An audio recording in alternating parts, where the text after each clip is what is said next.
امروز میخوام طریقه ساخت این وسیله کاربردی رو با 2 تا لوله ساده بهتون آموزش بدم. این وسیله واسه تقویت ساعدتون خیلی عالیه. وسایل مورد نیاز: 2 تا لوله 3/4 PVC به طول 20 سانت، یه اره آهنبر، یه واشر که حدوداً 1 ذره از لوله ها بزرگتره، یه تیوب موتورسیکلت. بچه‌ها لوله رو حدود 3 انگشت یا همون 6 سانت برش میدیم. بچه‌ها فقط دقت داشته باشید لوله رو کامل نبرید، این حدود که واشر بره داخل.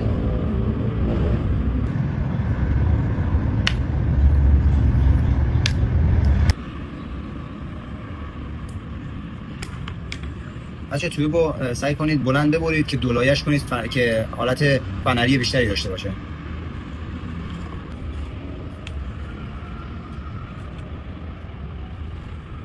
بچه به این شکل. اینم تقدیم نگاه زیباتون. فقط لایک و فالو فراموش نشه. این ویدیو رو هم بفرست واسه رفیقات شاید لازمشون بشه.